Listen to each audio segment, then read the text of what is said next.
Channel में आपका स्वागत है, अभिनंदन है, नमस्कार है। बड़ों को प्रणाम है, छोटों को आशीर्वाद है। गुरु ब्रह्मा गुरु विष्णु गुरुर्देवो महेश्वरः गुरु साक्षात् परब्रह्म तस्मै श्री गुरुवे नमः। तस्मै श्री गुरुवे नमः।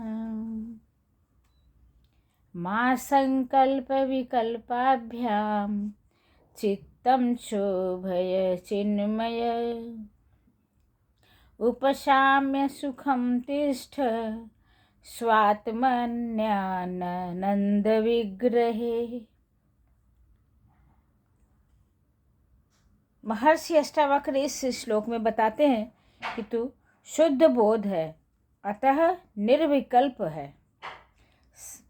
संकल्प विकल्प से इस चंचल चित्त को क्रुद्ध न कर, अर्थात चलायमान न कर।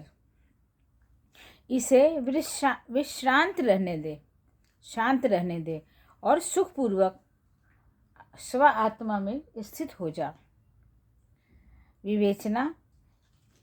हे जनक, तुम शुद्ध बोध अर्थात निरंजन आत्मा हो, सर्व ज्ञान से परिपूर्ण हो। तुम्हें न जानने को शेष है और न करने को ही। किसी संकल्प विकल्प का प्रश्न ही नहीं उठता। ये तो अज्ञानी के धर्म है। अज्ञान से भक्ति जगत में उसे संकल्प सहित प्राप्तियां करनी होती हैं और उसके विकल्प भी रखने पड़ते हैं। सब संकल्प विकल्प हैं तो चित्त का पोषण हो गया और वह चलायमान हो गया।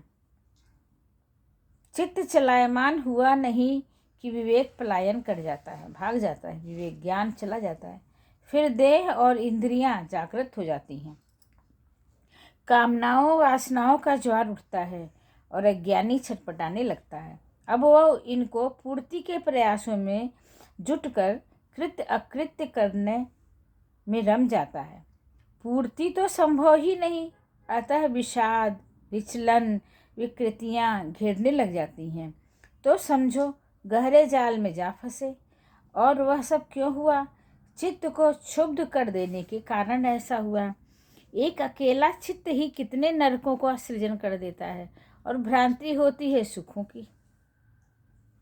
अष्टावक्र गुरु बता रहे हैं कि निर्विकल्प रह, अर्थात चित्त चलायमान हो जाएगा तो परेशानियां बढ़ेंगी। इसे शांत पड़ा रहने दे, तू सुखपूर्वक स्व आत्मा में स्थित हो जा। त्यजैव ध्यानं सर्वत्र मा किंचिद हृदि धार्य आत्मा त्वं मुक्त एवासि किं विमृश्य करिष्यसि। ध्यान को स्थान मत दे, इसे सर्वत्र त्याग दे। हृदय में कुछ भी धारण मत कर। तू आत्मवत पूर्ण मुक्त है। ध्यान तेरा धर्म ही नहीं। मुक्ति और बंधन के बारे में मत सोच। इससे न कोई मुक्त होता है और न बंधता है। विवेचना। ध्यान को ऋषि मुनियों ने महत्वपूर्ण कहा है। ध्यान से चित्त शांत होता है। ऐसी धारणा है कि ध्यान का विरोध गुरुजी नहीं करते। यदि उसमें चित्त को शांति मिलती है तो वह क्षुब्ध नहीं हो पाता, दुखी नहीं हो पाता। पर क्या ध्यान से यह संभव हो पाता है? संभव तो तब हो जब संकल्प विकल्पों का विचार न हो। अष्टावक्र ध्यान को धारण करने वाली प्रवृत्ति कह रहे हैं। आत्मज्ञानी को धारण करने की आवश्यकता ही नहीं होती। ध्यान की धारणा में मुक्ति की आकांक्षा और साधन है। मुक्ति की आकांक्षा से बंधन में होने के प्रति संदेह होता है, जबकि आत्मज्ञानी नित्य मुक्त है, उसे कोई बंधन ही नहीं।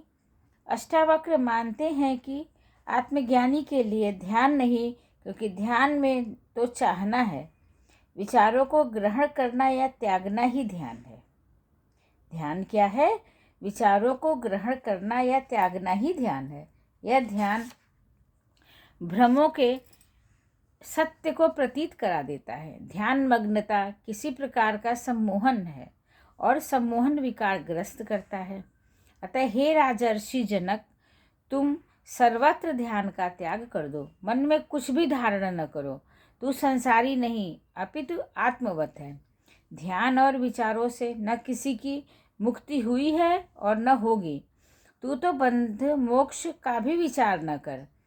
सब तेरे लिए त्याज्य है, क्योंकि तू सर्वदा मुक्त है। तेरे लिए कुछ न करने हेतु है, न सोचने हेतु है। इसलिए बंधन मुक्त हो जाओ और ऐसा सोचो। तू शुद्ध बोध है, अतः निर्विकल्प रह। संकल्प विकल्प से इस चंचल चित्त को क्रोधित मत करो, अर्थात चलायमान न करो। इसे विश्रांति में रहने दो, शांति पूर्वक रहने दो और सुखपूर्वक अपनी आत्मा में स्थित हो जाओ। सरस्वती ने स्वर दिया, गुरु ने दीना ज्ञान, माता पिता ने जन्म दिया, कर्म लिखे भगवान। इसी के साथ मैं विराम लेती हूँ। नमस्कार। उम्मीद है आप मस्त व्यस्त होंगे। कल फिर अपने चैनल पे आपका स्वागत करूँगी। नमस्कार।